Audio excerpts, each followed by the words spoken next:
Urutan yang turun itu tersusun rapi, sempurna, diurutkan menjadi Al-Fatihah sampai An-Nas. 114 surah, 30 juz dalam Al-Qur'annya, 6.236 ayat. Dahsyatnya apa?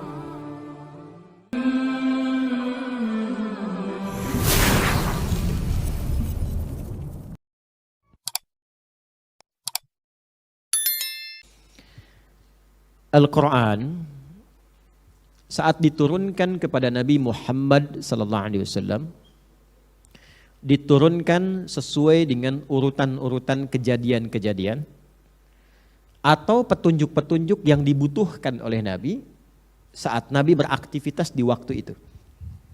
Jadi dari mulai misalnya pertama pengangkatan sebagai seorang Nabi turun Iqra 5 ayat kan. Nah, nanti diperintahkan untuk mulai berdakwah turun Al-Mudaththir misalnya. Ya, selama berkegiatan kurang lebih sekitar 23 tahun, kurang lebih lah. Ya, kalau mau kita ambil 22 tahun, 2 bulan dan 22 hari kurang lebih, maka bersamaan dengan itu turun ayat, turun ayat, turun ayat. Dahsyatnya Al-Quran diturunkan sesuai kejadian, ketika lengkap tuntas, diperintahkan Nabi SAW untuk membacakan sesuai dengan bimbingan malaikat, maka malaikat diperintahkan oleh Allah mengurutkan urutan ayat-ayat Quran yang telah turun itu sesuai dengan urutan baru yang susunannya Allah berikan petunjuk kepada malaikat, namanya tauqifi. Maka diurutkanlah dari Al-Fatihah sampai dengan An-Nas.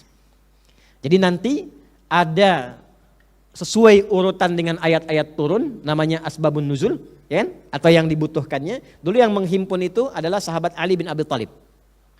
Tapi kemudian setelah tuntas selesai, maka diperintahkan Nabi melalui malaikat Jibril untuk membacakan Quran sesuai urutan yang Allah perintahkan dari Al-Fatihah sampai An-Nas. Itu yang ada sekarang.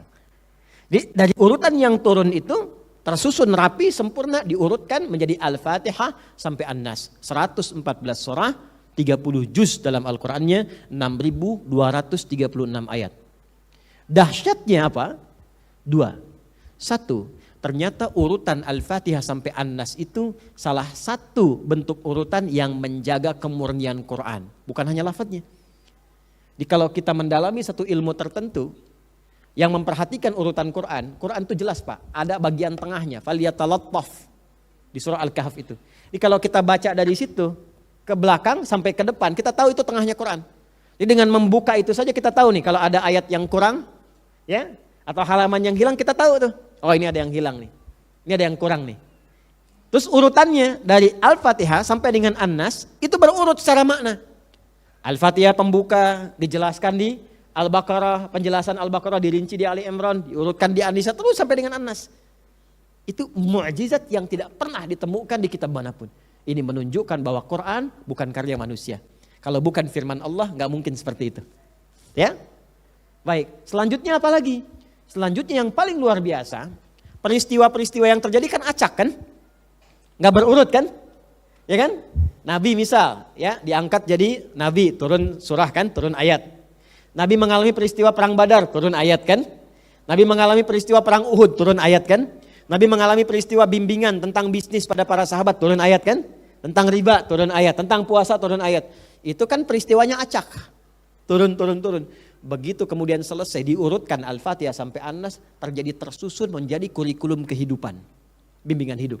Jadi kalau Anda pebisnis, Anda tinggal keluarkan ayat-ayat tentang bisnis dari Al-Fatihah sampai An-Nas, rinci keluar. Kalau Anda seorang penuntut ilmu, keluarkan ayat-ayat ilmu dari Al-Fatihah sampai An-Nas, rinci keluar. Kalau Anda misalnya ingin apa lagi, ingin apa yang diinginkan, keluar ayatnya. Maka jadi kurikulum. Makanya Quran disebut hudan, bukan sekedar kitab bacaan. Quran surah kedua Al-Baqarah ayat 185. Syahrul Ramadhana alladzi unzila fihil Qur'anu hudal linnas. Makanya nanti cara baca Quran itu begini. Kalau latihan baca pakai tajwid. Tapi kalau sudah khatam tajwid bisa baca, cara bacanya kalau bisa keluarkan bukan bacaan murajaah biasa. Ya dari Al-Fatihah sampai An-Nas, keluarkan kurikulum hidup sesuai dengan passion yang kita pilih. Misal ibu rumah tangga misalnya kan, memilih berkhidmat di rumah dan itu tinggi posisinya Bu. Kenapa enggak ibu keluarkan ayat-ayat tentang bimbingan di rumah tangga? Kan ayatnya enggak banyak. Dan itu indah Bu, menjadi seorang istri bagaimana karakteristiknya. Apa saja problem yang mungkin terjadi sebagai seorang istri. Apa karakter suami yang khas?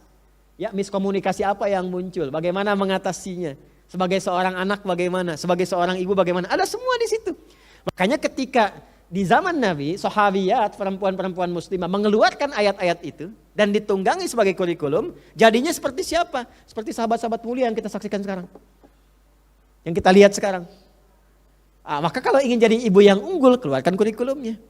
Antum sebagai ayah, sebagai apa lagi misalnya, pencari nafkah, keluarkan passionnya apa, ayatnya apa. Nah harusnya begitu idealnya. Sekarang kita harus kembali ke Quran, kita harus yakini bukan cuma kitab bacaan. Dibaca ada pahalanya, tapi dipelajari, diamalkan, ada kesan yang berbeda di dalamnya. Jelas? Baik, yuk kita mulai. Surah An-Naba, ya, surah ke-78, urutan di dalam mushaf. Jadi jangan nanti ada pertanyaan lagi ya, kenapa mushaf yang ada nggak sesuai dengan urutan asbabun nuzulnya, ya? Bukan tidak sesuai, tapi Allah memberikan sebuah urutan atau satu urutan yang memberikan kurikulum kehidupan. Asbabun nuzul ada babnya sendiri sebagai inspirasi jika menemukan peristiwa serupa bagaimana kita menyikapinya. Sedangkan urutan Quran yang kita dapatkan sekarang adalah kurikulum kehidupan yang utuh, yang tidak hanya mencakup 1-2 peristiwa. Jadi Anda menginginkan satu peristiwa, Allah menginginkan kesempurnaan dari semua etapa kehidupan yang kita lalui. Jelas?